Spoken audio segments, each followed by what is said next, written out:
Buenas noches a todos, bienvenidos. Hoy en la sección de diálogos teosóficos dedicados al libro Meditaciones extracto de las cartas de los maestros de sabiduría, recopilados por Catherine Bichi, será expuesto por Enrique Sánchez, presidente de la Logia Blavatsky, y nos hablará sobre la tolerancia. Nos compartirá reflexiones inspiradas en estas meditaciones de los maestros, pues para ayudarnos a comprender y vivir más plenamente la tolerancia en nuestras vidas. Así que adelante, querido Enrique, y nuevamente bienvenidos todos. Gracias.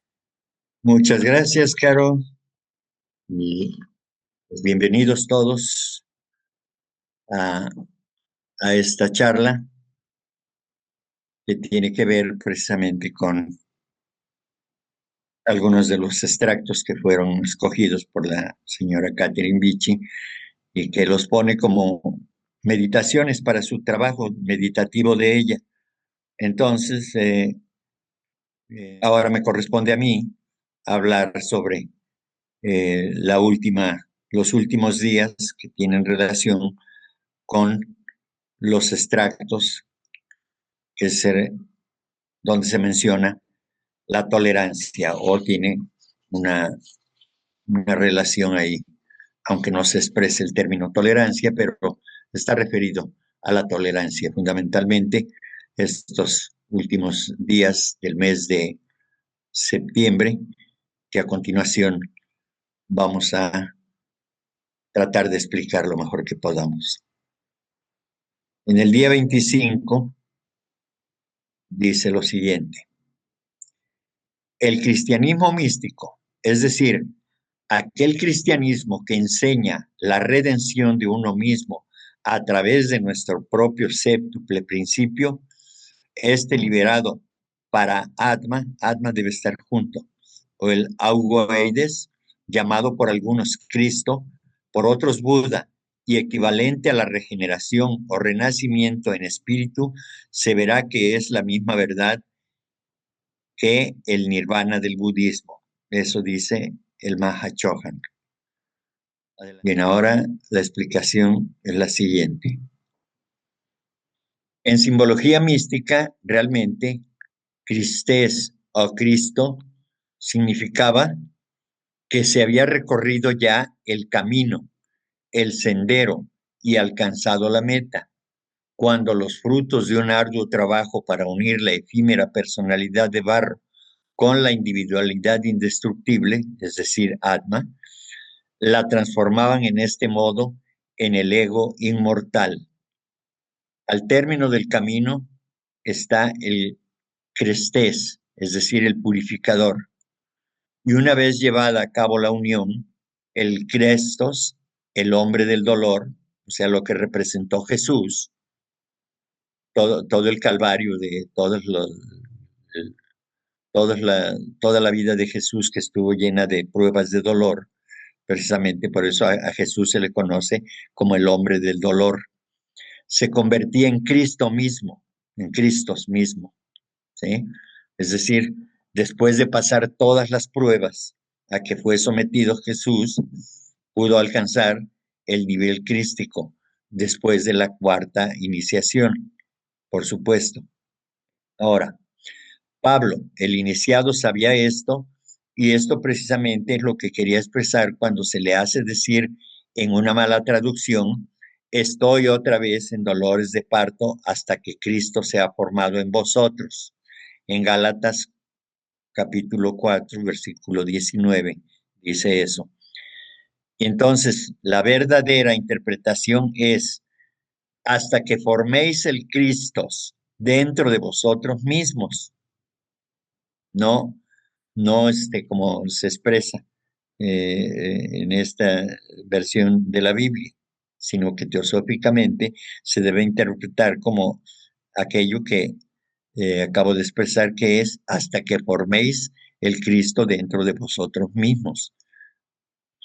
Pero los profanos, que solo sabían que Crestés estaba en algún modo relacionado con el sacerdote y el profeta, y nada sabían acerca del significado oculto de Cristo, insistieron, como Lactancio y Justino Mártir, en ser llamados cristianos en vez de cristianos. Entonces, bien, recordemos que el Crestos es el discípulo que está recibiendo la enseñanza y que está siendo sometido a las pruebas para que en su momento alcance el nivel de un Cristo, es decir, la conciencia crística, que se libere ya de la materia, de lo que estábamos hablando en el libro que estamos estudiando también del señor Geoffrey Hodgson.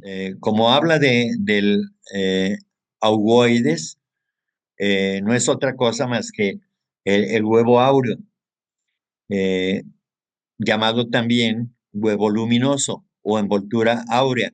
Es lo que rodea al hombre en una especie de huevo. Eso es lo que somos.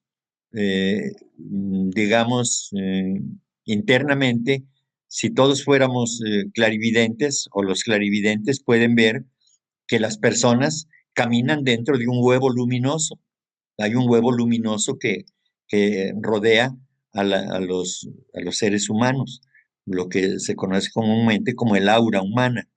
Entonces, todo eso que constituye la aura humana es realmente el, el, este, el espíritu supremo en el hombre, vamos a decir, el atma. Entonces, por eso dice, es una especie de aura magnética sutilísima, invisible de forma ovalada, o sea, forma de huevo, en la cual está envuelto cada hombre y que es la emanación directa, primero, del rayo átmico en su triple aspecto de creador, conservador y destructor, o regenerador, y segundo, del buddhi, manas, o sea, la intuición y la mente superior, la mente iluminada. El séptimo aspecto de esta aura individual es la facultad de asumir la forma del cuerpo y convertirse en el radiante, el luminoso augoides. Si todos fuéramos clarividentes, podríamos vernos unos a otros que vamos envueltos en una especie de huevo luminoso, de, que es lo que eh, envuelve al cuerpo físico propiamente. No es que emane del cuerpo, sino que el cuerpo está protegido por esa áurea, esa envoltura áurea precisamente. Entonces, eso es lo que somos en realidad. El cuerpo físico, aunque va al centro, es el menos importante desde un punto de vista espiritual. Desde el punto de vista de la utilidad, pues el cuerpo físico es el que alberga a todos esos principios superiores, por supuesto, y es el instrumento para que se manifiesten, como lo es el pensamiento, como son los deseos y como son también las buenas acciones. Aquí están. Esto es lo que somos, esto es, en estos planos estamos constituidos de estos planos de conciencia, digamos, de lo que hemos estado hablando, de, en el Dharma crístico, este es el estado crístico, este, Buddhi, ¿sí? Eh, que corresponde a Alaya, ¿sí? Que es el alma universal, ¿sí? Mahat, que es la mente universal y que de ella deriva Manas, o la mente superior. Mahat es la mente universal, Manas es la mente en el hombre, por supuesto. Fohat es la energía creadora, ¿sí? Que se manifiesta como Kama Manas. Recordemos que los deseos y los pensamientos crean, por supuesto. Entonces, por eso van emparejados de esa manera. Jiva, que es la vida divina, la vida universal, y Kama Prana. Kama es, digamos, la energía que mueve, que impulsa, como el deseo, y Prana, pues es a través de la cual se manifiesta precisamente este deseo en el hombre. El astral, el plano astral, que corresponde a nuestro doble etéreo o etérico, ¿verdad? Que es este Linga Sharira es el cuerpo modelo en el que se forma el feto, con las características que le corresponden de acuerdo a su situación kármica de cada ser humano, ¿verdad? Entonces, aquí es donde se plasma la forma en el plano astral. Y entonces, para nosotros, el plano astral en el que vivimos, en el que nos manifestamos, es este doble, el doble del cuerpo que está, digamos, aquí. eh, si este fuera el cuerpo, está aquí, en lo que van las letras, es la primera banda luminosa que se puede percibir. Y en las personas sanas completamente brilla intensamente, es una luz blanca, brillante, este Linga Sharira o doble etérico del hombre. ¿Sí? Y Prakriti, o la materia, la naturaleza objetiva, que es el cuerpo, que se manifiesta a través del cuerpo. Y todo lo que realizamos en cada uno de los planos en que nos ubiquemos, en nuestro estado de conciencia, por ejemplo, cuando estamos estudiando, podemos decir que estamos al nivel de manas superior, de la mente superior, porque estamos concentrados en algo elevado que que activa el pensamiento de tal manera que hace funcionar a la mente humana a su máxima capacidad, sobre todo los estudiantes que estudian digamos, operaciones matemáticas elevadas y todo esto, ¿no? Eh, También cuando meditamos, los que tienen esa capacidad de meditar, porque los hay, ¿sí? Se sitúan en este plano, ¿sí?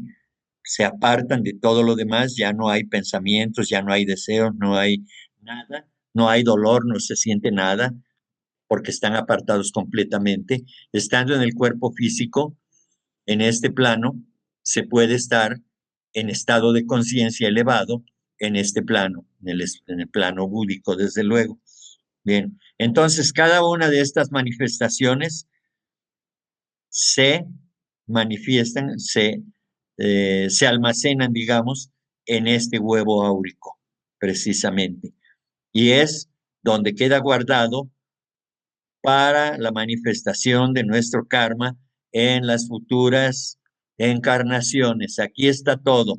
No está en el cielo, no está en el infierno, no está en Marte, no está más allá de las estrellas, en las Pléyades, en ninguna otra parte.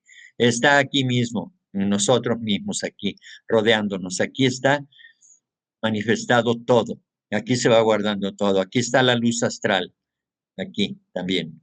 Entonces, es eh, este es, representa todo este huevo, representa al séptimo principio, el más elevado en el hombre, que es Atma, pero que no forma parte, como vemos, no forma parte de la estructura del hombre, sino que es solamente ampara todas las acciones del hombre, en este caso. ¿Sí? Espero que haya quedado claro lo que es a lo que se refiere el texto que acabamos de leer anteriormente, donde habla del para-atma y de la auoides, que es nada más y nada menos que el huevo áurico que envuelve al cuerpo físico y en el cual están guardadas todos nuestros pensamientos, todas nuestras acciones y todas nuestras emociones. Ahí se guarda todo. Y eso es lo que le da sentido al karma, porque ahí está nuestro archivo. Esto es importante saberlo porque el hombre no es lo que vemos, la forma humana. Eso es lo más bajo de todo el entramado que representa, que significa el verdadero hombre.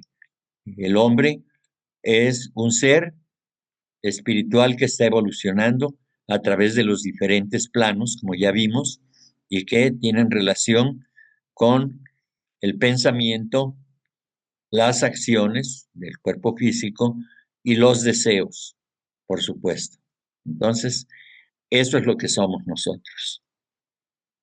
Cuando se desarrolla completamente y llega al estado crístico, un ser humano, entonces este ovoides, este huevo áureo, se expande de una manera grandiosa. Y digo grandiosa no solamente en luminosidad, sino también en tamaño, ¿sí? Porque la materia espiritual que se va acumulando le va dando más luz y más luz y más luz. Por eso se les llama también a estos grandes seres de luz, por esa luz que emanan de su ser interno. Y entre más elevado sea ese ser, más luz, pero es luz amorosa, luz de amor, que como sabemos, en donde se presentaba Jesús o el señor Buda o el señor Krishna, las multitudes sentían un alivio, una sanación inmediata a todos sus problemas emocionales o problemas físicos, de enfermedades y demás, se curaban sin que lo pidieran, porque esa energía amorosa, que es puro amor, eh, cura, sana completamente. Cualquier herida, cualquier problema se resuelve. Se siente el alivio, se siente la solución a todo lo que estaba emproblemado. Y también se hace mención al nirvana.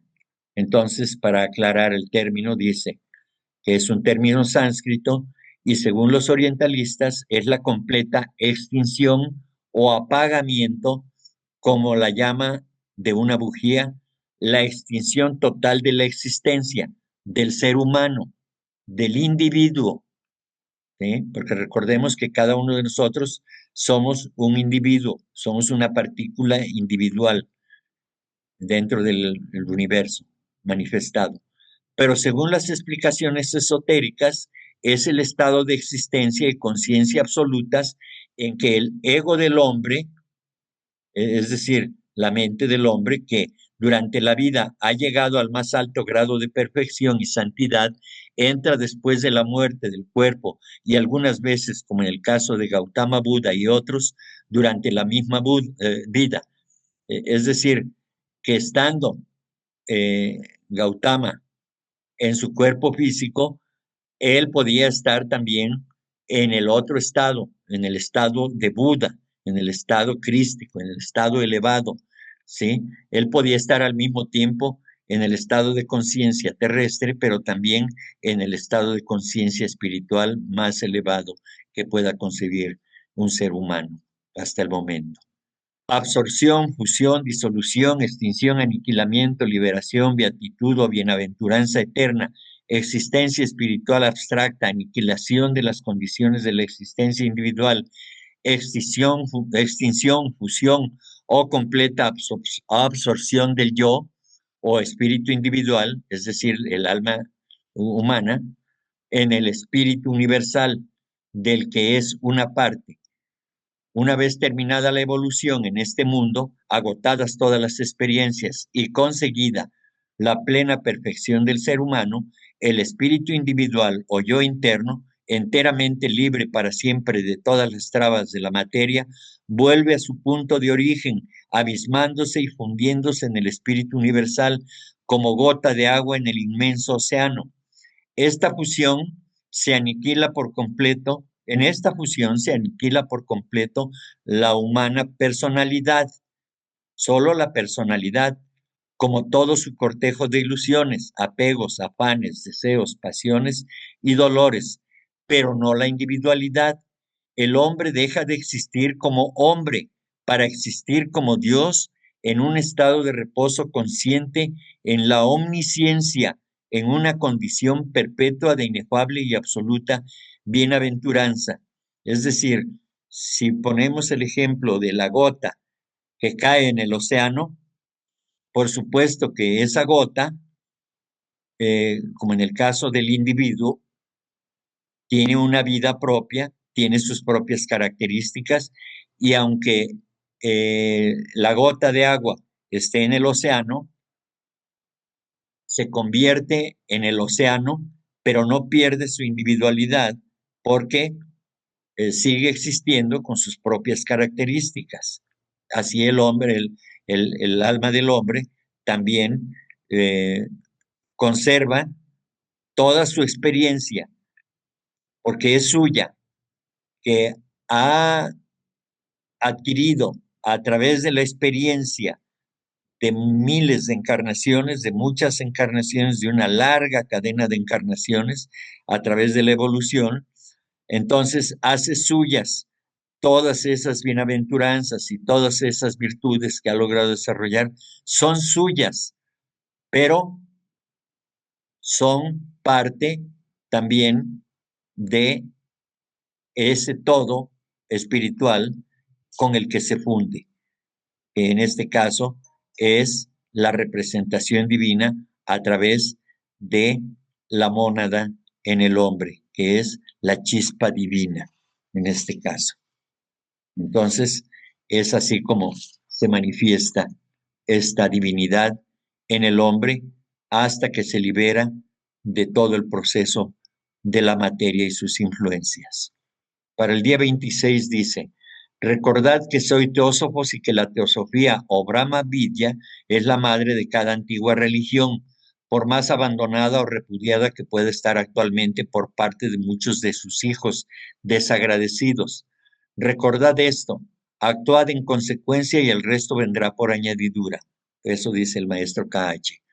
Entonces vemos que la sociedad teosófica como grupo considera que los teósofos propiamente dichos fueron y son todos los que los pensadores e investigadores originales del lado oculto de la naturaleza, ya sean materialistas, los que encuentran en la materia la promesa y la potencia de la vida terrestre completa, o espiritualistas, aquellos que disciernen en el espíritu la fuente de toda energía y materia.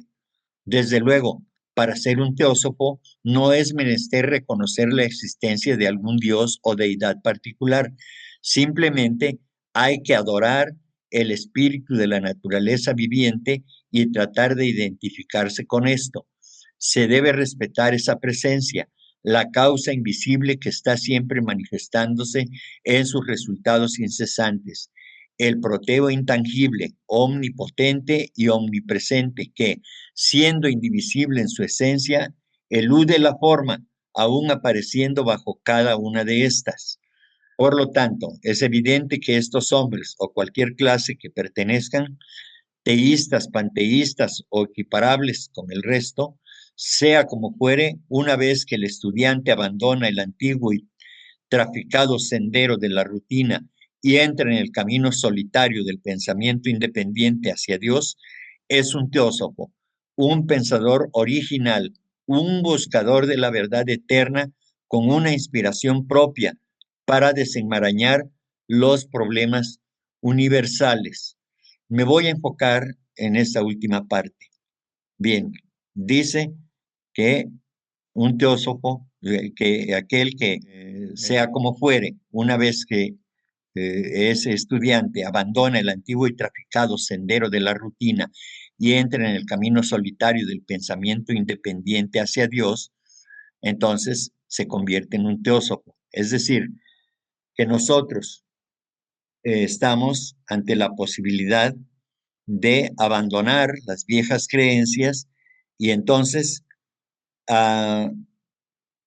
digamos, asumir aquellas enseñanzas del Buda que dice, aunque 1 millón afirmen es verdadera cierta cosa de la que hablan, aunque sea 1 millón que estén afirmándolo, si tú no estás de acuerdo, estás en libertad de estar en desacuerdo, pero aquí lo interesante y lo valioso es que si no estás de acuerdo, tienes que investigar por ti mismo para encontrar esa verdad que buscas y que quizá te lleve a la verdad que los demás estaban manifestando, pero que tú no estabas de acuerdo.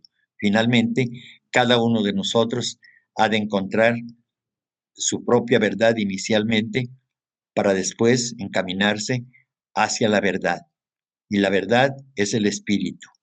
Entonces, si encontramos la divinidad en nosotros, si encontramos la divinidad en todas las manifestaciones de la naturaleza, si consideramos que aunque no la percibamos, hay una energía, hay una luz, hay un algo que es lo que le da vida, que es lo que le da sentido y que anima a todo lo existente y que podemos percibir y también lo que no podemos percibir, si nosotros le damos ese respeto y ese reconocimiento a, a ello, entonces tratemos de identificarnos con ello, porque de esa manera estaremos identificándonos con la divinidad. Desde luego que no basta con desearlo, hay que hacerlo con las tareas, las cosas que corresponden para que nosotros podamos acercarnos a ese estado de conciencia donde podamos verificar esa naturaleza viviente que se puede percibir con los sentidos físicos o con los sentidos espirituales. Y eso es lo importante de convertirse en teósofo, de ser libre, de tener un pensamiento libre, que no tenga nada que ver con conceptos que solamente atan, que solamente desvían o nos detienen en el camino. Hay libertad de pensamiento en este sentido para el teósofo y el teósofo tiene que a través de esa libertad de pensamiento encontrar sendas, cauces diferentes que lo lleven a alcanzar el grado de discernimiento necesario para poder decir qué cosa es verdadera y qué cosa no es verdadera. En eso estamos. Y vamos. La teosofía en su actual modalidad apareció en el mundo en el año 1875, pero la teosofía en sí misma es tan antigua como la humanidad civilizada y pensadora. Se la ha conocido con diversos nombres que tienen igual significado, tales como Brahma Vidya, sabiduría divina, eso quiere decir Brahma Vidya, o Paravidya, sabiduría suprema, etc. El especial motivo de su nueva proclamación en nuestros días fueron los rápidos y perniciosos progresos del materialismo en las naciones propulsoras de la civilización mundial. Por esta razón, los venerandos, guardianes de la humanidad creyeron oportuno proclamar las antiguas verdades en una nueva forma adaptada a la actitud y desarrollo mental de los hombres de la época, y así como antes fueron reveladas una tras otra las religiones de conformidad con el tránsito de uno a otro desenvolvimiento nacional, así en nuestros días se volvieron a proclamar las bases fundamentales de todas las religiones, de suerte que sin privar a ningún país de las especiales ventajas que su fe peculiar le proporciona, se echará de ver que todas las religiones tienen el mismo significado y que son ramas de un mismo árbol. Efectivamente, por lo menos yo no encuentro una sola religión que dé malos consejos, que sus directrices sean encaminadas hacia el mal. Todas, de una forma u otra, siempre tienen como esencia primordial el bien de la humanidad.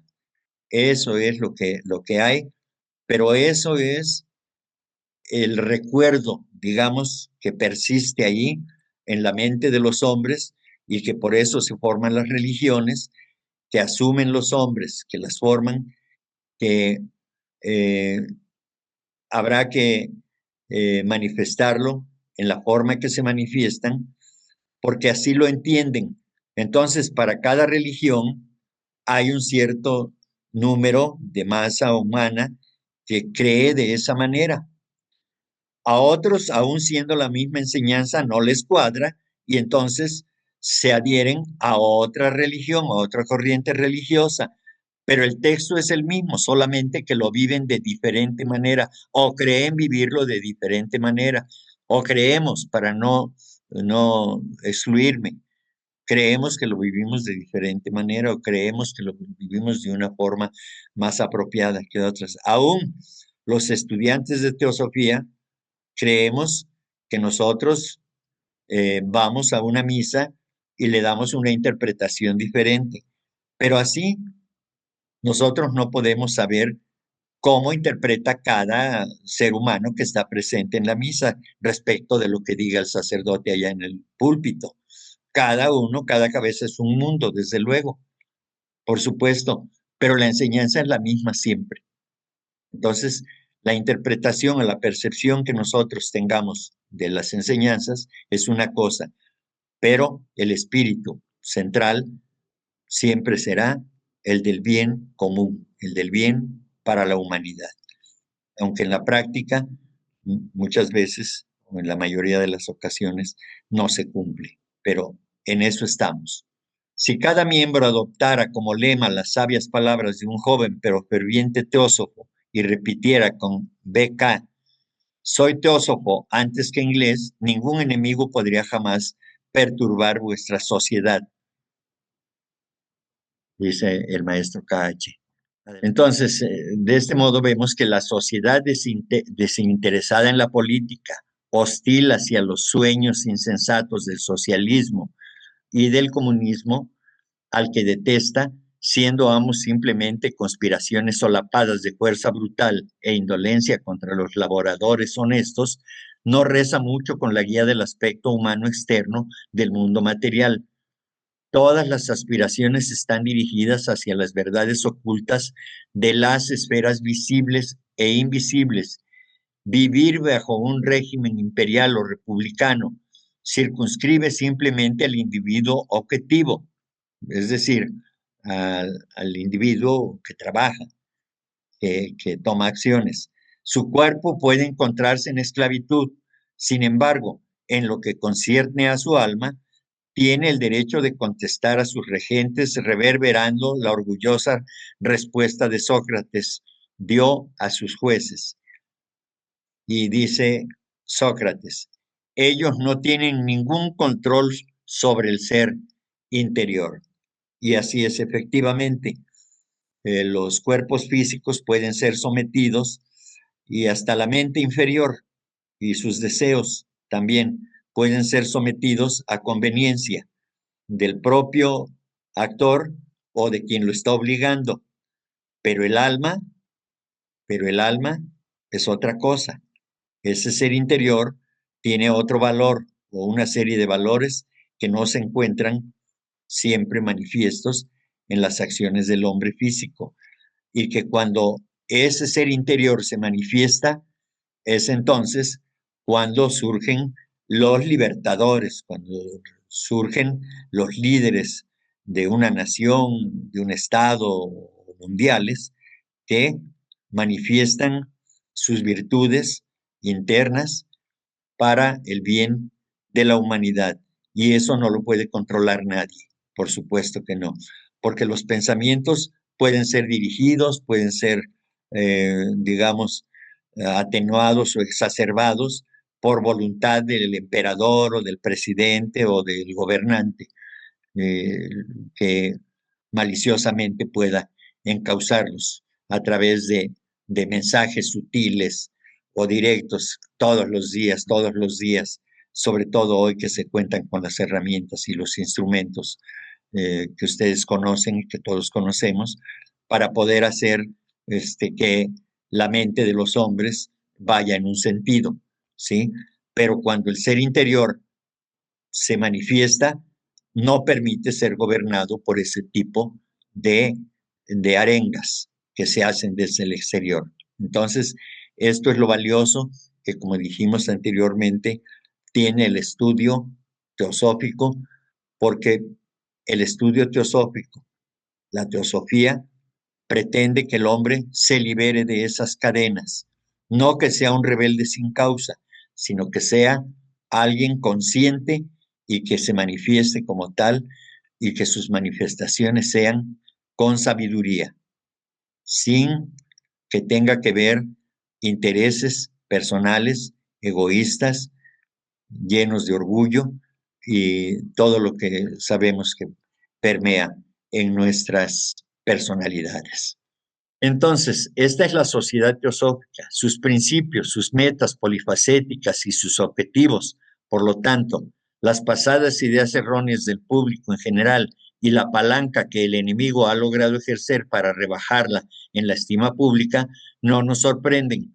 Aquí se está hablando de cómo en los primeros días, en los primeros años de la sociedad teosófica, pues como vino a ser un parteaguas, vino a ser algo nuevo, pues entonces causó revuelo en la opinión de científicos y de religiosos que, pues por el momento convivían, pues de una manera que se menospreciaban uno al otro, pero que pues, con el simple hecho de ignorarse, ya desde ese punto de vista, pues ya decían pues que cada quien siga su camino ya.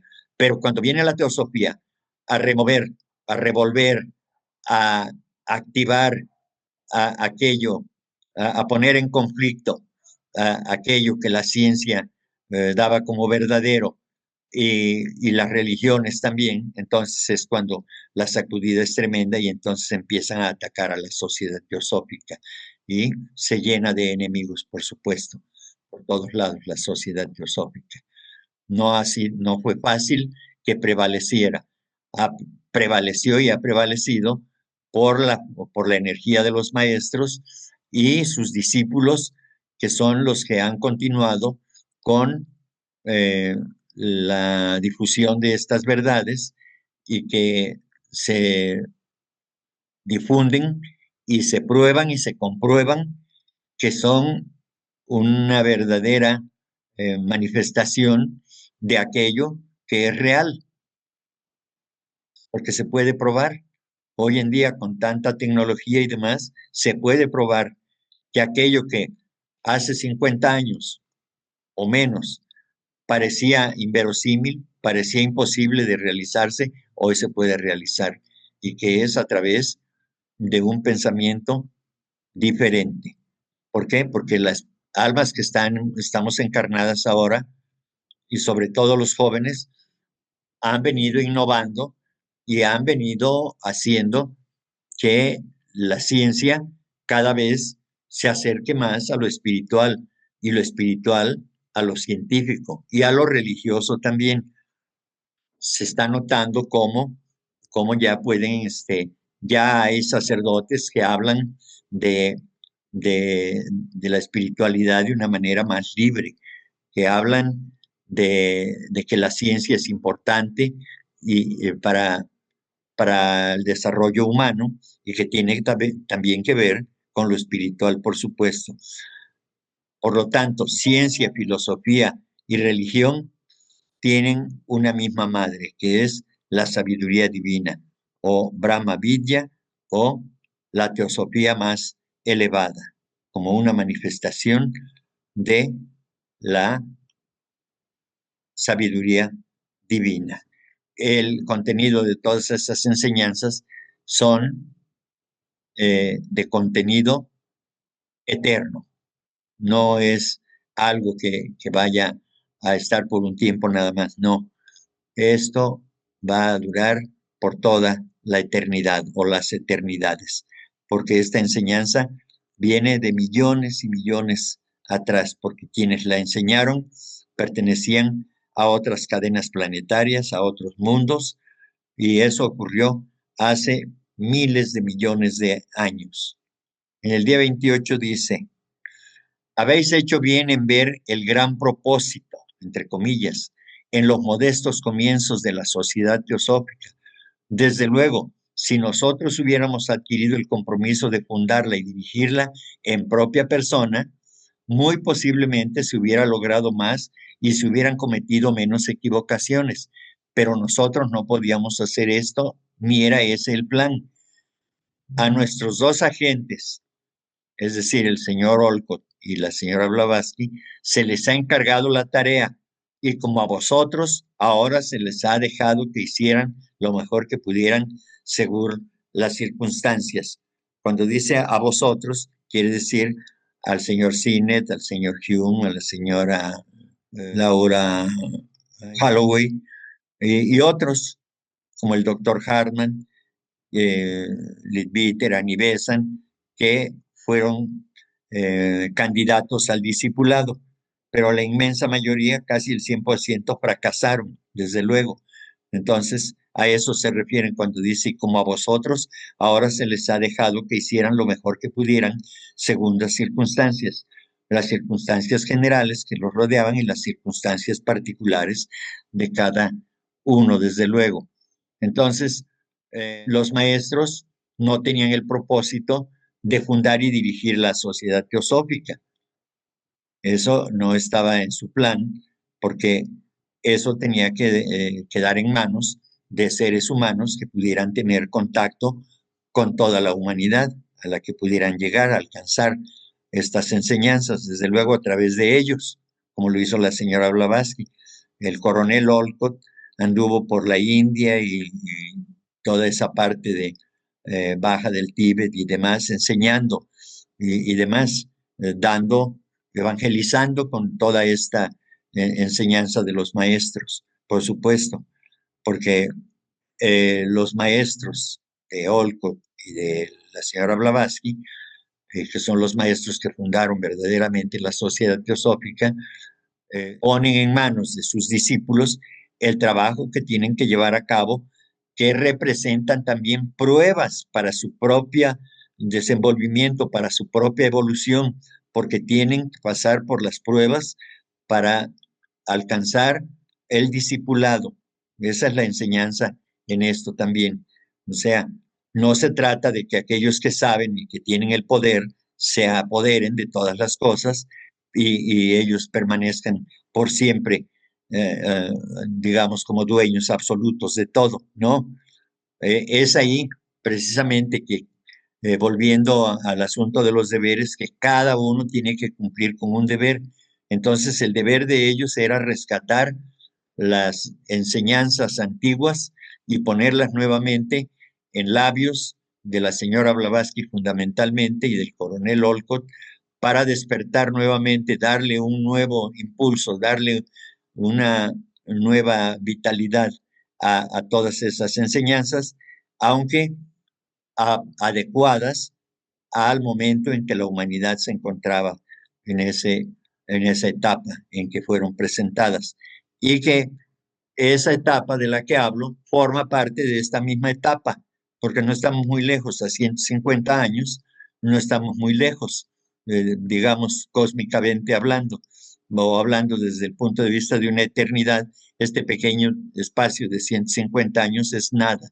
Entonces, durante esta época, pues se trata de que permeen en la sociedad humana todas estas enseñanzas y así poco a poco vamos avanzando para que vayamos teniendo idea de la gran tarea que tenemos todos los estudiantes y que no se les olvide que cada uno de nosotros como estudiantes tenemos el deber de, si tenemos interés, de si estamos aquí, es que nosotros en algún momento nos convirtamos en difusores, ya sea como lo estoy haciendo yo, que no soy el mejor difusor porque me equivoco mucho, pero se puede hacer también esa difusión, como lo hacen algunos hermanos, invitando a otros o platicándoles acerca de esto fuera de estas sesiones o invitándolos a que nos escuchen, porque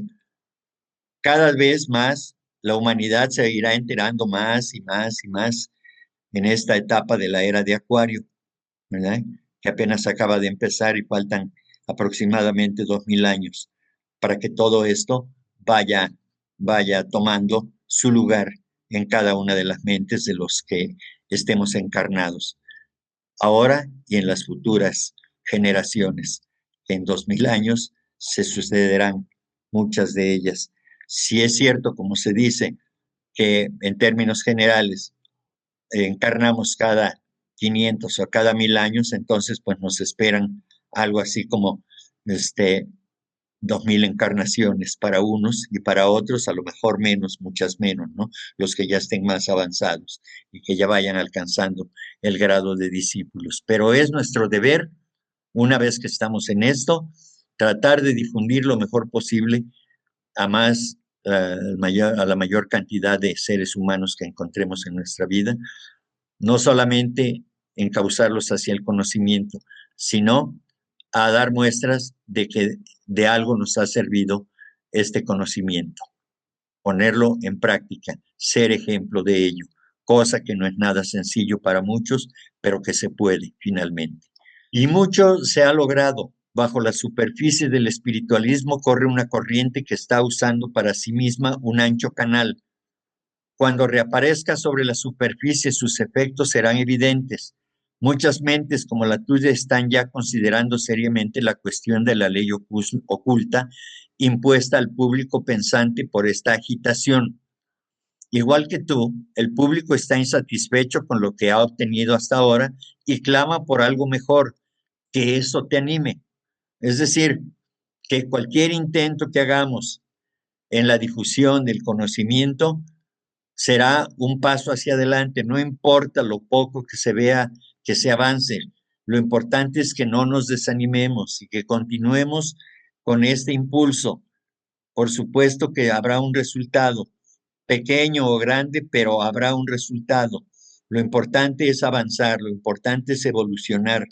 Y qué mejor que a través de la enseñanza teosófica, que es la enseñanza que nos acerca al descubrimiento de nuestro propio ser interno, hacia nuestro espíritu. No es totalmente exacto que por tener tales mentes en la sociedad, ellas estén, entre comillas, bajo condiciones más favorables para ser observadas como por nosotros. Más bien podrías decir que por el acto de unirse a otros simpatizantes en esta organización, ellas son estimuladas a esforzarse y mutuamente se estimulan a investigar. La unidad siempre da fuerza, y dado que el ocultismo en nuestros días se asemeja a una empresa desesperada, la unión y la cooperación son indispensables. La unión implica en verdad una concentración de fuerza vital y magnética contra las corrientes hostiles del prejuicio y del fanatismo. Vean entonces aquí cómo nosotros, los que continuamos en estos estudios, los que seguimos con el interés vivo, estamos contribuyendo a esta gran tarea, a esta gran misión que tenemos como seres humanos, ya que estamos imbuidos en este tema de, de que a través del conocimiento teosófico podamos enterarnos nosotros de quiénes somos, a qué venimos y hacia dónde vamos, cuál es nuestro origen, cuál es nuestro destino como almas, entonces eso le da sentido a la vida.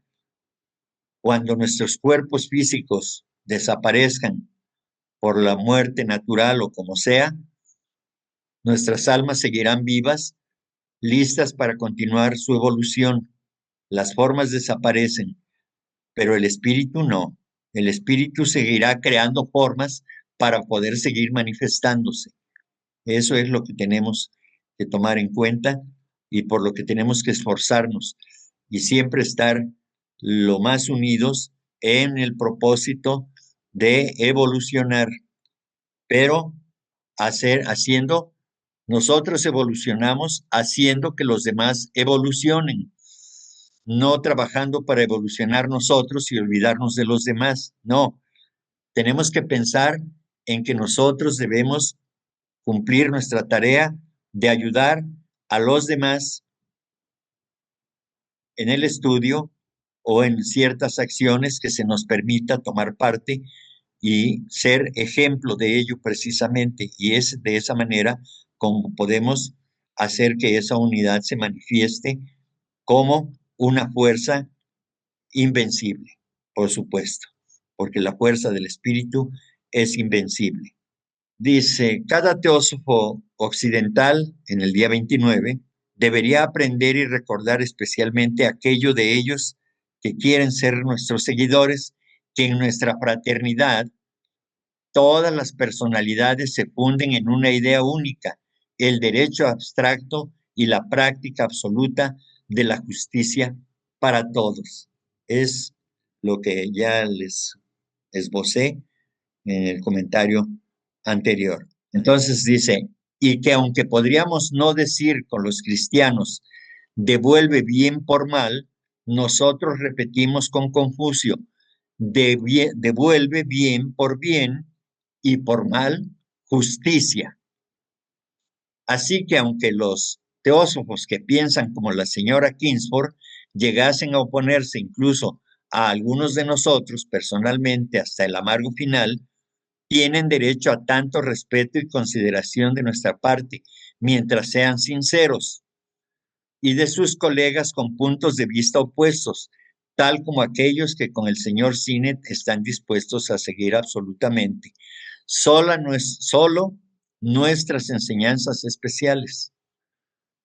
Una respetuosa obediencia a estas reglas en la vida siempre promoverá los mejores intereses de todos aquellos que les incumben.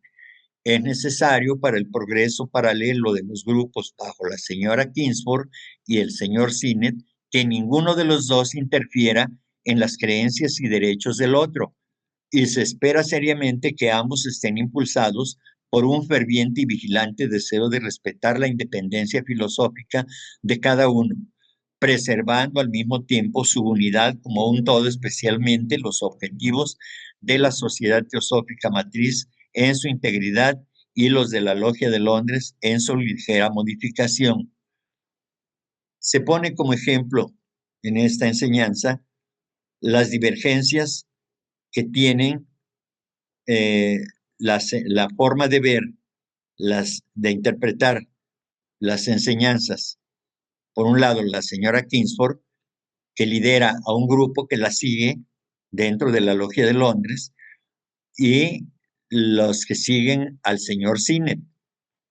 Entonces, lo que el maestro recomienda aquí, que cada uno tiene derecho de estar donde considere que están mejor expresadas sus ambiciones, sus deseos, sus anhelos, sus intuiciones, lo que sea, y que se debe respetar, se debe tener esa tolerancia que es necesaria.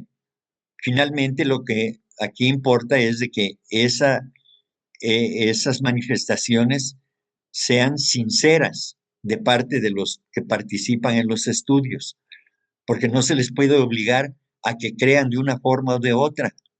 Finalmente, cada quien tiene derecho a creer en lo que cree, pero debe creer sinceramente, no creer como una postura para defender a una persona o una sola idea nada más por defenderla, sino que su manifestación sea sincera y que tenga que ver con un propósito común, que se busque el bien en todo caso, ya sea para aclarar los conceptos o ya sea para dar ciertas directrices que ayuden a los demás. Si en eso hay coincidencia, no hay ningún problema. En las enseñanzas que recibí de pedagogía, se me dijo o se nos dijo a los condiscípulos y a mí, si para alcanzar un objetivo de aprendizaje acerca de ciertas técnicas atléticas, por ejemplo, si puedes enseñarlo a través del juego de las canicas, pues adelante. Si eso da buen resultado, no hay ningún problema. Lo importante es que el resultado sea el óptimo. Y aquí también es igual. La percepción que se tenga o la forma en que se aplique cada uno de estos conocimientos, si finalmente se alcanza el objetivo, eso es lo más importante y lo único valioso, que se alcance el objetivo. Y para ello es necesario ser tolerantes, no desesperarnos, ni tratar de que los demás hagan lo que a nosotros nos parece que es lo más correcto. Que haya libertad y que cada quien aplique el conocimiento según sus propias virtudes o limitaciones o según su propia forma de ver o de percibir las cosas y su capacidad según sus talentos para poder llevarlo a cabo. Por consiguiente, a menos de que ambos, la señora Kingsford y el señor Sinet, acuerden estar en desacuerdo en los detalles y trabajen estrictamente al unísono, pero el objeto principal establecido en el reglamento de la sociedad matriz, no podremos intervenir en el futuro desarrollo y progreso de la Logia de Londres. El objeto principal es la fraternidad en este caso, ¿sí? Porque es el primer objetivo y es el más importante, desde luego. Entonces, si, si se está de acuerdo en trabajar en ese sentido, entonces los métodos no importan. Lo importante es alcanzar ese objetivo principal de del reglamento de la sociedad matriz, tal como se fundó. Bien, lo que importa es de que las logias, en este caso la Logia de Londres, y sus integrantes evolucionen y hagan cumplir aquel propósito que está inscrito en los objetivos del plan de la sociedad teosófica. Ya llegamos al día 30 y dice, si quieres aprender y adquirir conocimiento oculto, amigo mío, tienes que recordar que semejante enseñanza abre en la corriente del discipulado muchos e imprevistos canales a cuya corriente incluso el chela laico tiene forzosamente que rendirse, o de lo contrario se encallará en los escollos y, sabiendo esto, tiene que abstenerse siempre de juzgar por la mera apariencia. En primer lugar, ya habíamos visto en otra sesión este asunto de los juzgamientos. Por muy avanzado que sea el discípulo, no tiene derecho a juzgar el trabajo o las circunstancias o todo lo que incluya la vida de los demás. Es menester apartarse de esa intención de querer ser juez de todo lo que estemos, de todo lo que las acciones y de los actores que estén realizando ciertas acciones que tengan que ver con su propia experiencia. Nosotros debemos atenernos y atender únicamente aquello que nos corresponde y, sobre todo, lo que el maestro nos indique, lo que el maestro indique a cada discípulo, por supuesto. No, no hay no hay que caer en tentaciones, porque dentro del camino del discipulado se presentan, como ya vimos, muchas tentaciones. Y entonces el discípulo que no está preparado fácilmente se desvía del propósito fundamental. Entonces hay tentaciones, hay pruebas y hay toda clase de manifestaciones que incluso a veces los maestros las propician. El maestro KH dice que a veces utilizan hasta los magos negros para poner a prueba al discípulo, a ver qué tan fuerte está, a ver si lo que dice de dientes para afuera también se realiza en las acciones, es decir, de dientes para adentro, ¿no? Entonces, es menester que aún nosotros que somos estudiantes, podemos a veces experimentar cuando nos hacemos miembros de la sociedad teosófica, que empiezan a aparecer cosas que no imaginábamos, se presentan problemas imprevistos completamente, en los cuales ni se pensaba que uno pudiera llegar a tener por el tipo de vida que uno lleva.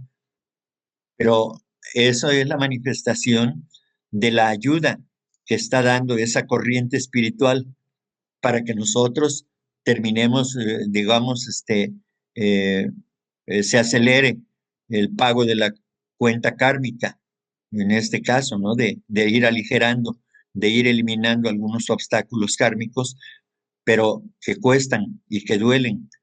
Y cuando no se comprende esta parte, cuando se desconoce, entonces uno dice, va, ahora que me porto mejor, ahora que estoy haciendo cosas buenas, ahora resulta que viene toda esta serie de problemas, ¿no? Pero para una mente preparada, para un ser humano que comprende que la vida está llena de obstáculos, no importa que cualquier obstáculo se presente en cualquier momento de su vida, a cambio de que él interprete eso como una oportunidad para fortalecerse y para continuar, porque para eso son las pruebas, para eso son los esfuerzos. Es como el que va al gym a fortalecer sus músculos, su corazón, a tener resistencia. Así también en la carrera espiritual, igualmente, surgen obstáculos, surgen precipicios, surgen lados oscuros, eh, pendientes y, y precipicios que orillan al hombre a que sea valiente o sea cobarde. Entonces, ese es el reto que tenemos por delante en la prueba de nuestras vidas, en las vidas personales. Hay que autoobservarnos, hay que observar nuestro entorno y hay que ver cuando se presentan eh, cosas particularmente especiales que nosotros no pensábamos que fueran a presentarse en nuestra vida y que tendríamos que enfrentar. Entonces, con serenidad, lo mejor que podamos, tratemos de enfrentarlo y encauzar debidamente esa energía para que de esa manera podamos ser eficientes a la hora de resolver, recordando que debemos utilizar el poder del discernimiento, no precipitarnos, no tomar decisiones bajo el influjo de las emociones, como es la ira o como es el entusiasmo desbordado. No, hay que hacerlo cuando estamos serenos. Después de la tormenta viene la calma y aprovechar esa calma para poder hacer las cosas lo mejor que podamos, porque de lo contrario, constantemente nos estaremos estrellando como la mosca se estrella en el cristal, que porque ve la luz cree que está libre ahí el camino y una y otra vez choca ahí. Entonces, tratemos de elegir de acuerdo a nuestro discernimiento acerca de lo que es útil y de lo que no es útil. Y con esto, eh, darnos cuenta de que hay cosas que debemos eh, poner en la balanza para poder decir que esto es valioso o esto no es valioso, pero por el valor que tiene de manera intrínseca, no por lo que aparenta ser, sino por lo que es realmente. Y ahí es donde entra el discernimiento. Con esto, les agradezco su atención a esta exposición sobre la tolerancia, los extractos que tratamos hoy del día 25 al día 30 de septiembre, que para la señora Catherine significaban oportunidades para meditar día tras día. Así que muchas gracias. Híjole, Enrique, pues ahora sí que es un trabajo titánico, ¿no? O sea, lo vemos fácil, pero pues la tolerancia no es cosa de tan fácil, ¿no? Pero como dice un viejo refrán, ¿no? Si las cosas fáciles de la vida las hiciéramos así tan fácil, ahora sí que tan fácilmente, pues cualquiera las haría, ¿no? Yo creo que todo lleva esa conciencia, ¿no? Pero sobre todo, yo creo que tenemos más responsabilidad cuando se conoce. Cuando uno pues lo ignora, bueno, karma siempre va a operar, ¿no?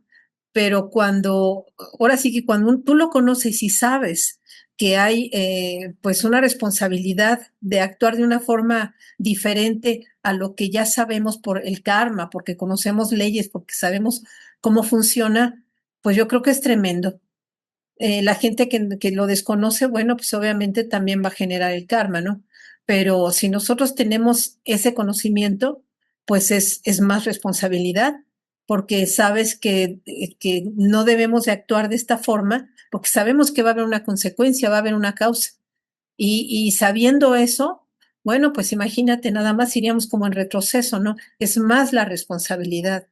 Entonces, pues estar siempre atentos, siempre buscar la manera de ver que todo fluya de la mejor forma, tratar de ser lo más considerado, lo más compasivo, bondadosos con aquellos seres, ¿no? Hay, sobre todo, hoy en día hay tanto odio entre tantas religiones, cuando saben que pues la divinidad es una sola, ¿no? Y aunque le pongan de diferentes nombres, esa intolerancia, bueno, han llegado hasta matarse entre tantas guerras, pues ahora sí que religiosas, ¿no?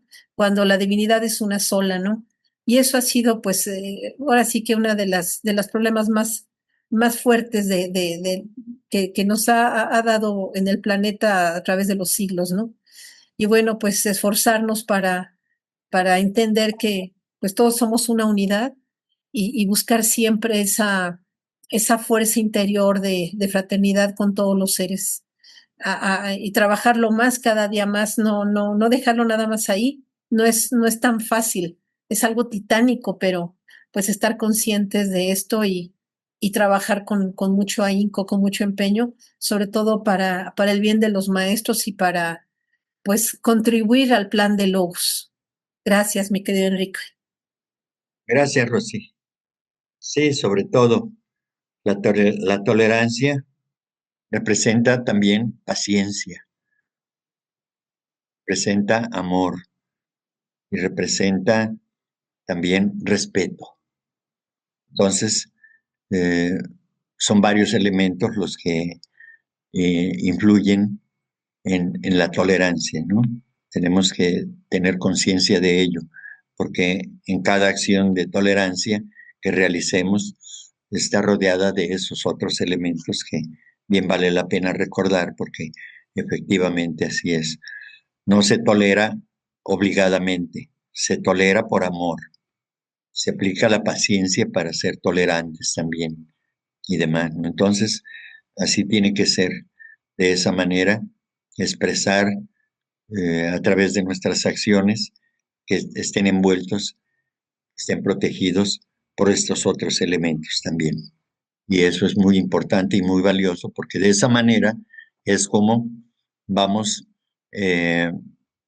formando en nosotros mismos un, una, un magnetismo especial que atrae a todos aquellos seres humanos que en algún momento eh, son intolerantes, pero cuando sienten la presencia viva de la tolerancia a través de un ser humano que lo manifiesta, es entonces cuando pueden ellos intentar por lo menos reflexionar sobre sus actitudes, sobre lo que están haciendo en la vida. Así es que por eso es tan importante que nosotros tratemos de cambiar nuestra forma de actuar y en este caso particular debemos tratar de cultivar la tolerancia, desde luego, con discernimiento, para que esa capacidad pueda